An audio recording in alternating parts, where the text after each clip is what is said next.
नमस्कार, अनादि टीवी में आपका स्वागत है। मैं हूं आपके साथ ब्रजेश चौक से।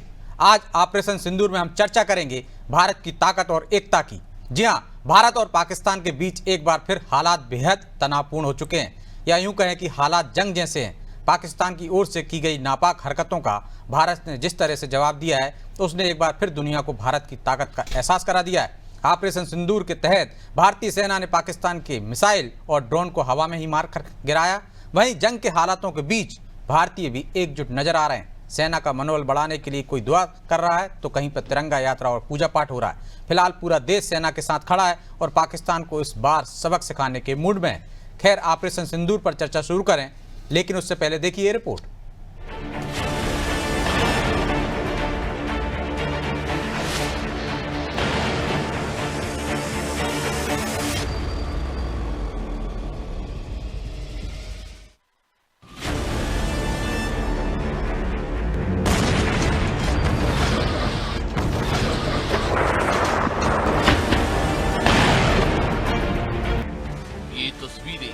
साफ करती है कि भारत और पाकिस्तान के बीच एक बार फिर हालात युद्ध जैसे हो गए हैं। पाकिस्तान की तरफ से की गई नापाक हरकतों का भारत ने मुंह तोड़ जवाब दिया है। गुरुवार रात ऑपरेशन सिंदूर के तहत भारतीय वायुसेना ने पाकिस्तान के मंसूबों को हवा में ही ध्वस्त कर दिया। भारत की जवाबी कार्रवाई से पाकिस्तान को भारी नुकसान हुआ है, तो इधर देश के हर कोने से भारतीय सेना और सरकार के समर्थन में आवाज गूंज रही है। मध्य प्रदेश समेत कई राज्यों में अलर्ट घोषित किया गया है। वही राजनीतिक दल भी इस वक्त राष्ट्रहित में एकजुट नजर आ रहे हैं। तो ऑल इंडिया उलेमा बोर्ड की अपील पर मुस्लिम समाज ने जुम्मे की नमाज में भारत की सलामती और पाकिस्तान के नस्तेनाबूद होने की दुआ मांगी। तो भोपाल में सकल हिंदू समाज और लोहार समाज ने शस्त्र पूजन किया। करोड़ों मुसलमानों ने ये दुआ मांगी है और ये साबित किया है कि ये मुल्क हमारा है और इस मुल्क की तरक्की और कामयाबी के लिए दुआ मांगी गई है। और पाकिस्तान के खात्मे के लिए, पाकिस्तान को नेस्तनाबूद करने के लिए दुआ मांगी गई है। जो जवान हमारे सेना पे खड़े हुए, बॉर्डर जो सैनिक हमारे बॉर्डर पे हैं, उनके लिए दुआ मांगी गई है कि अल्लाह तबारक व तआला उनको भी ताकत दे, हिम्मत दे, ताकि वो जल्द से जल्द जंग को लड़ सके और कामयाबी हासिल कर सके। इधर विपक्षी दलों का भी सरकार को पूरा समर्थन मिल रहा है। कांग्रेस भी सेना का मनोबल बढ़ाने के लिए तिरंगा यात्रा निकाल रही है। वही बीजेपी ने भी भोपाल में भारत माता की भव्य महाआरती की और स्पष्ट कर दिया कि पाकिस्तान की हर गुस्ताखी का करारा जवाब दिया जा रहा है। पूरा देश एकजुटता के साथ दिखाई दे, इसके सारे प्रबंध हमने किए हैं। और मैं मान के चलता हूं कि दुश्मन ने अगर हिम्मत की है तो उसको इसकी कीमत चुकाना पड़ेगी। लगातार मार खा रहा है, लेकिन दुश्मन इतना ढीठ है कि उसको असर ही नहीं होता। कोई बात नहीं, हम एक बार फिर पाकिस्तान को उसकी करने की कीमत चुकाने के लिए मजबूर करेंगे। ये यात्रा हम अपने सैनिकों के लिए, जो सेना में अभी पाकिस्तान के साथ युद्ध कर रहे हैं, उनके सम्मान के लिए, उनके शौर्य के लिए ये यात्रा निकाली जा रही है। कुल मिलाकर पूरा देश आज एकजुट होकर भारत सरकार और भारतीय सेना के साथ खड़ा है। अब हर जुबान पर बस एक ही बात है, इस बार पाकिस्तान को सबक सिखाना जरूरी है। देश की सरहदों की सुरक्षा में लगे हमारे वीर जवानों पर पूरे भारत को गर्व है और इस बार देश ने ठान लिया है, न सिर्फ जवाब देंगे बल्कि यादगार सबक भी देंगे। ब्यूरो रिपोर्ट, अनादि टीवी।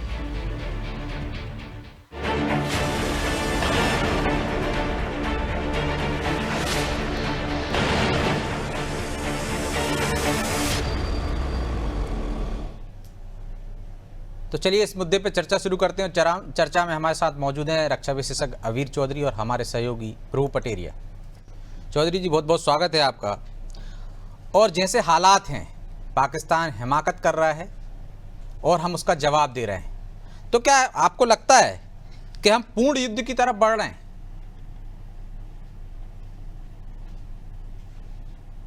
चौधरी जी, इसका आकलन करना आसान नहीं है और हमारी तैयारी पूरी है, लेकिन सिलेक्शन पाकिस्तान के ऊपर निर्भर करता है। जैसा कि हमारे एक्सटर्नल अफेयर मिनिस्टर्स और रक्षा मंत्री इन सबों ने बार बार इस बात को स्पष्ट किया है कि एस्केलेशन जो है ये पूरी तरह पाकिस्तान के हाथ में है।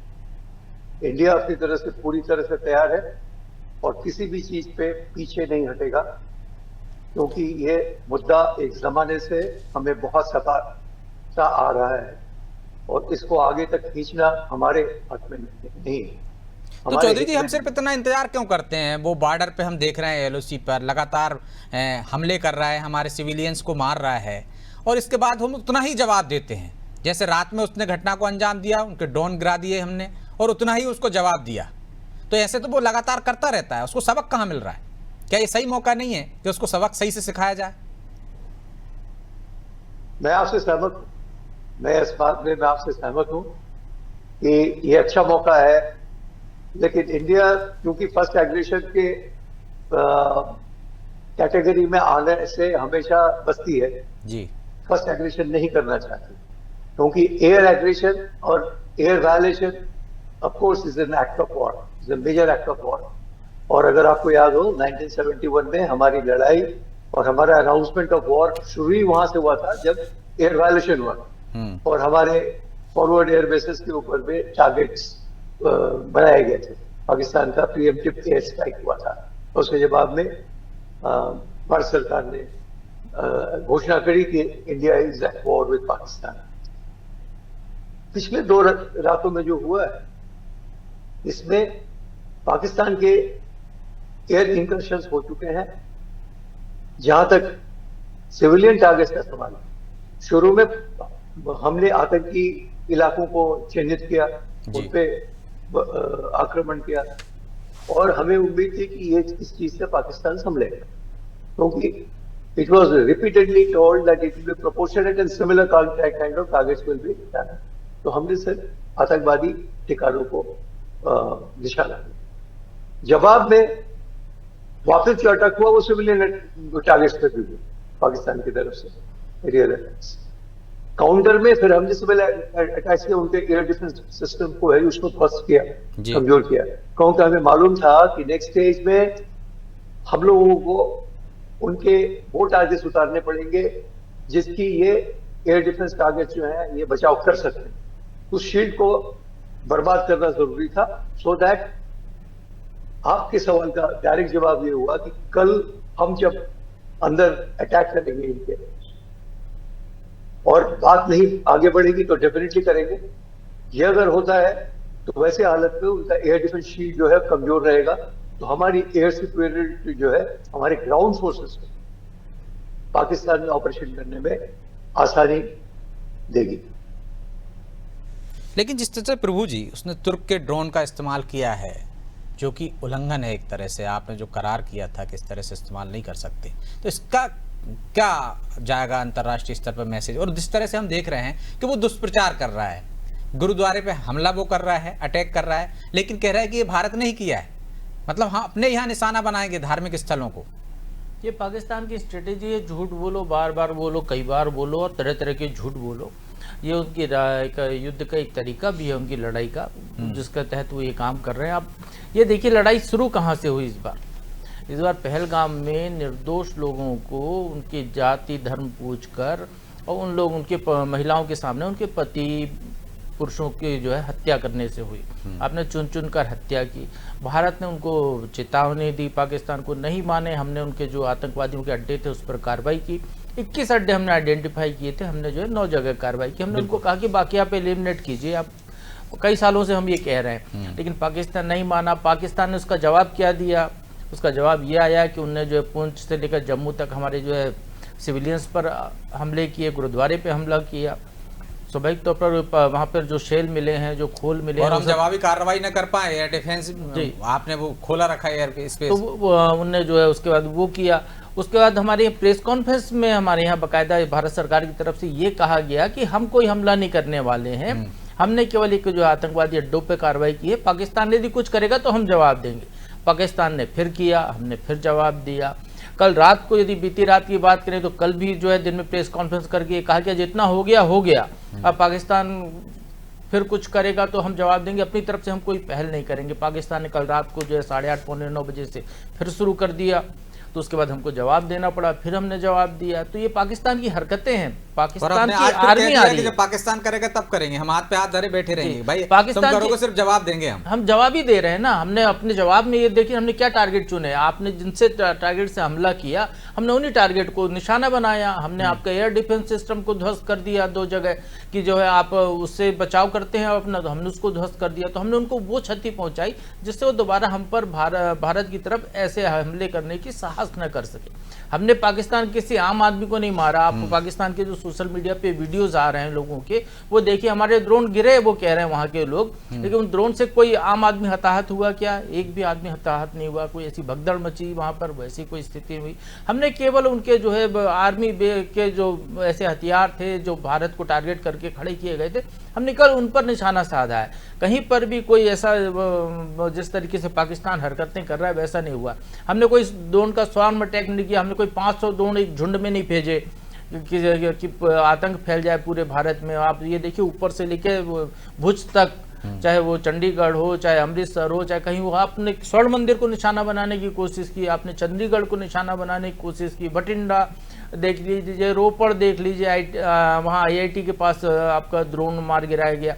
तो इस तरीके से आप जो है पूरे के पूरे पाकिस्तान केवल और केवल सिविल पर आक्रमण करता हुआ दिखाई दे रहा है। भारत वो हरकतें नहीं कर रहा है। हमने केवल अपने बचाव किया है। यहाँ पर भी हमने ज़्यादा अपने देश के अंदर पाकिस्तान के ड्रोन को मार गिराया, हमने उनकी मिसाइलों को निष्क्रिय किया है।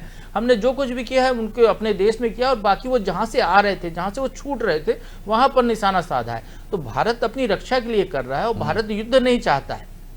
भारत की शुरू से नीति रही है कि पड़ोसी के साथ अच्छा व्यवहार रखें। आप ये बताइए, वो सिंधु जल समझौता इतना पुराना, उसमें कमिटमेंट की जरूरत थी, लेकिन हम उसको ढो रहे थे ना। अभी तक हम पाकिस्तान से व्यापार लगातार चला ही रहे थे ना। पाकिस्तान को बराबर हम मदद कर ही रहे हैं वक्त जरूरत पे।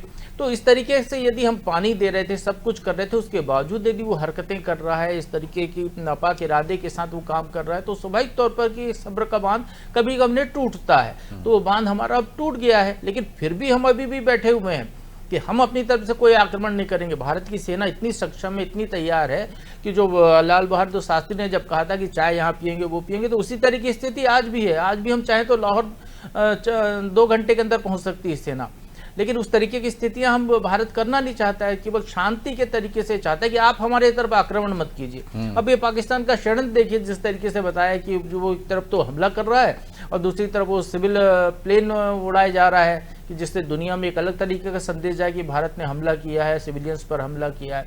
तो वो हमारे चूंकि सुरक्षा प्रणाली इतनी अच्छी है, हमारे सेना का इतना अच्छा काम है कि वो आम आदमी का ध्यान रखती है, चाहे किसी भी देश के हों, तो उनको बचाते हुए हमने केवल अपनी रक्षा का काम किया है।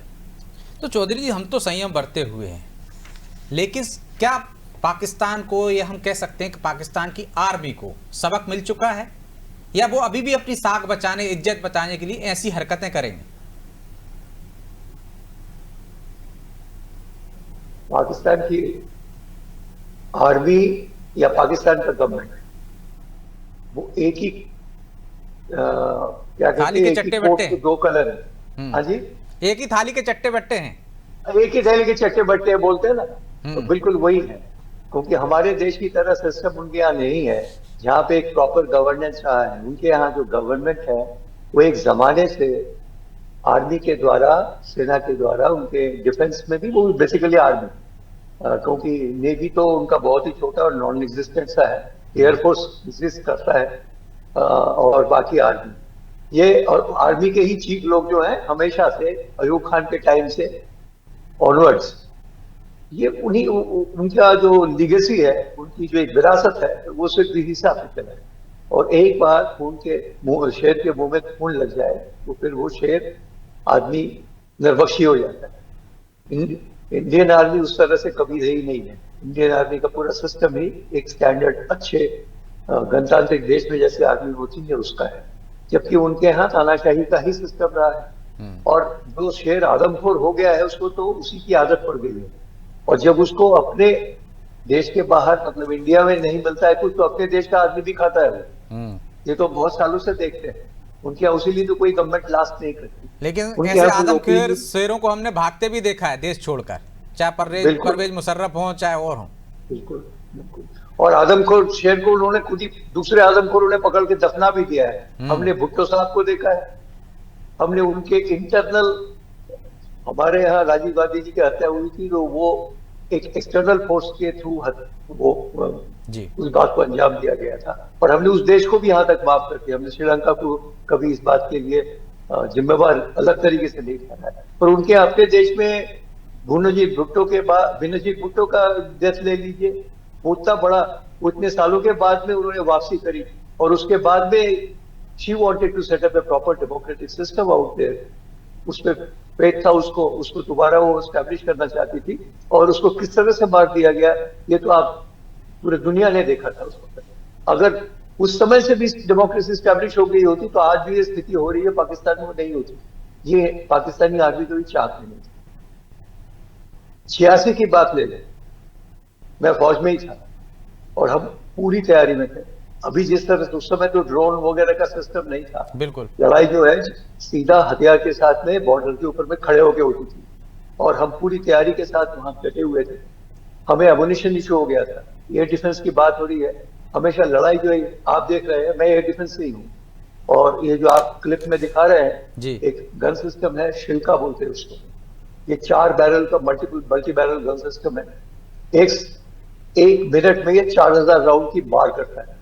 आसमान में 1.5 किलोमीटर के ऊपर में 75 बाई 75 मीटर का एक बॉक्स तैयार करता है, आग का एक शोले का बॉक्स तैयार करता है। उस बॉक्स के अंदर में कुछ भी आए तो वो बिल्कुल गायब हो जाए, उसको ध्वस्त कर देता है।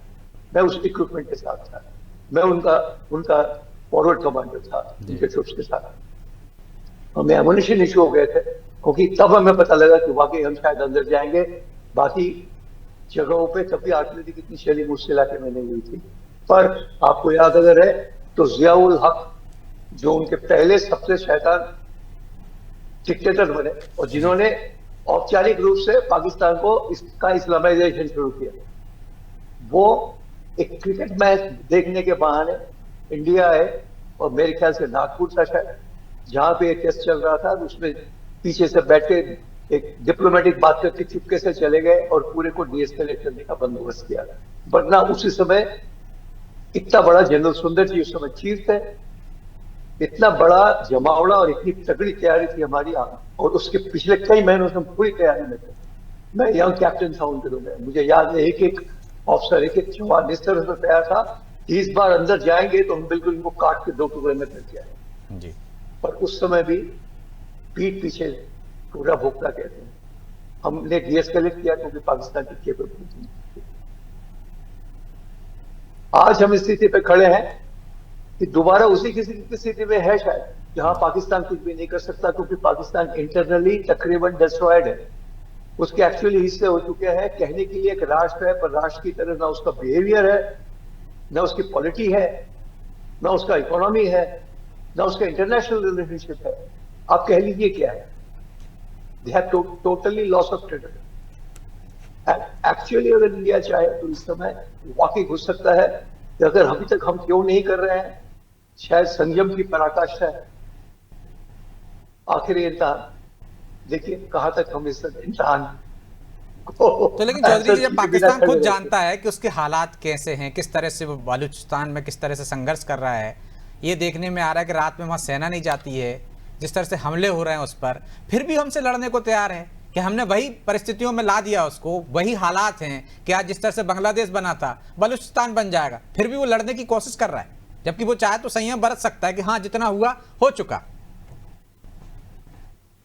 पाकिस्तान की जनता की कुछ चले तो फिर संयम बरतेगा। हमारे यहाँ जनप्रतिनिधि जो है देश की नीति तय करते हैं, उनके यहाँ जनप्रतिनिधि देश की नीति क्या तय करेंगे? जनप्रतिनिधि कोई है ही नहीं। जिनको कुछ एक लोगों को खड़ा करके रखा है वो सब शिखंडी लोग हैं। शिखंडियों का प्रकरण है, और उनको खड़ा करके रखा है, सिविल शर्ट पे खड़े रहते हैं, बोलते वही है जो पीछे वाले उनके वर्दीधारी लोग उनसे बुलवा रहे हैं अपनी सुविधा के लिए और अपने रसूख के लिए। वो अपनी रसूखदारी, अपनी जमींदारी चला रहे हैं। वो टोटल एक फेल्ड स्टेट की तरह काम करता है। तो प्रभु जी, जनता कब समझदार होगी पाकिस्तान की? हमने देखा कि पहली बार सेना के खिलाफ वो खड़ी भी हुई, सड़क पर उतरी इमरान के नेतृत्व में, लेकिन फिर वो पीछे रह जाती है। देखिए ब्रजेश जी, वहाँ का निज़ाम ऐसा है, वहाँ के लोगों को शिक्षा ऐसी दी जाती है, जहाँ का रक्षा मंत्री संसद में ये कहे कि युद्ध में जरूरत पड़ी तो हम मदरसे के बच्चों को लड़ाएंगे, तो अब इससे अंदाज़ा लगा लीजिए कि वो किस स्तर के लोग हैं, क्या सोच उनकी रखते हैं। उनको सिर्फ लड़ना भिड़ना ही आता है, क्योंकि उनके पास, जैसा भी चौधरी जी बता रहे हैं, पाकिस्तान में खाने के लिए लोगों के पास नहीं है अनाज, वहाँ पे पेट्रोल डालने के लिए पेट्रोल की कमी है, पैसे का अभाव है लोगों का। क्या करें जब आप ऐसी स्थिति में, तो उसके लिए यही तरीका दिखाया जाता है कि आप लोगों को कोई काम दीजिए। तो काम क्या देंगे आप, क्योंकि आपके यहाँ कोई रोजगार के साधन भी नहीं है। तो युद्ध ही एक है जहाँ पर आप उनको झोंक दीजिए, वहाँ से उनको लगता है कि युद्ध ही उनका रोजगार है। तो इस तरीके की परिस्थितियाँ वहाँ की हैं। तो बिल्कुल सही बात है, वहाँ पर आर्मी ही पूरा कंट्रोल करती है, उसी के लिहाज से ये होता है। नहीं तो कोई भी देश किसी दूसरे देश के लिए अपने यहाँ पर आतंकवादी कैंप क्यों बनाकर रखेगा, जबकि उसको पता, उसके पास हाल के यदि कहें सालों में, एक दशक में तीसरी बार ये हमने हमला किया है वहाँ पर आतंकवादी कैंपों पर। क्यों आतंकवादी पालेगा दूसरे देश के लिए, अपने देश की तरक्की के काम क्यों नहीं करेगा? लेकिन वो तो बार-बार कहता है कि हम खुद ही जूझ रहे हैं उससे, अपने आप पाले लोग उन्हीं को मुश्किल में डाल रहे हैं। ये कहना अलग बात है ना, यूएन में आ गया, अंतर्राष्ट्रीय मंच पर ये बात साबित हो गई है कि आतंकवादी अंतर्राष्ट्रीय स्तर के आतंकवादी हैं, तो फिर आप उनको जो है सौंपते क्यों नहीं है? भारत मांग रहा है तो उनको क्यों ही छुपा कर रखते हैं? क्यों दाऊद इब्राहिम को आप कराची में शेल्टर देते हैं, और जैसे अब ये ऑपरेशन होने की बात आती है तो उनको दूसरी जगह पर शिफ्ट कर देते हैं, सेफ हाउस में रख देते हैं। तो क्यों ये करते हैं? क्योंकि आप उनको पाल रहे हैं। क्यों उनके जनाजे पर, आतंकवादियों के जनाजे पर जो है मातम पुरसी करने के लिए आर्मी के बड़े बड़े अधिकारी जाते हैं? क्यों बड़े बड़े नेता जाते हैं उनके, पाकिस्तान के? स्वाभाविक तौर पर ये उनको पाल रहे हैं, इसीलिए तो वो जाते हैं, उनका उन्हीं के दम पर वो चल रहा है पाकिस्तान की अर्थव्यवस्था, ये कहें तो। अब ओस्मा बिन लादेन, पूरी दुनिया में उसको छिपने की जगह नहीं मिली, उसको छिपने की जगह कहाँ मिली? पाकिस्तान में, वो भी आर्मी बेस के बगल में।